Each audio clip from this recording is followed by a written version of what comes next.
Qui ressort de cette réunion qui a eu lieu avec les autres forces de gauche? Écoutez, c'était notre deuxième réunion depuis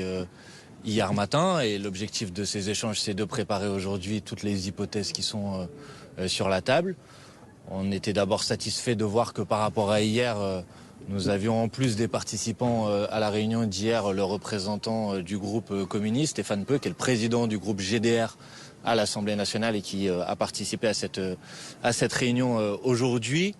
Nous avons rappelé, puisqu'il y a eu ce matin quand même un certain nombre de déclarations, nous avons rappelé notre accord général, large et collectif de censurer tout gouvernement qui serait un gouvernement de grande coalition, c'est-à-dire un gouvernement dans lequel on trouverait des ministres macronistes, des ministres de droite et tout gouvernement qui chercherait à inscrire sa politique dans la continuité de la politique d'Emmanuel Macron et de ses précédents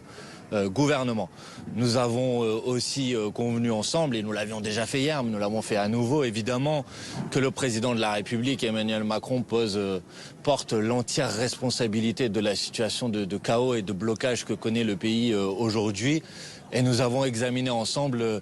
les différentes prises de position qui ont eu lieu depuis hier, appelant à son départ, à sa démission, notamment celle de l'ancien Premier ministre Édouard Philippe que nous avons pu avoir hier matin. Et puis enfin, puisqu'il s'agit de préparer l'ensemble des hypothèses qui sont sur la table, nous avons mis en place des groupes de travail en cas de dissolution de l'Assemblée nationale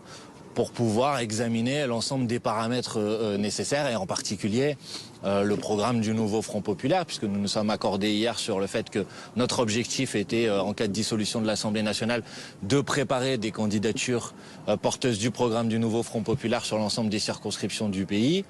que s'il n'y avait rien à retrancher à ce programme, il pouvait y avoir des choses à y ajouter et que donc il était nécessaire qu'on engage ce travail et donc nous avons décidé de mettre en place des groupes de travail pour préparer cette hypothèse de dissolution de l'Assemblée nationale.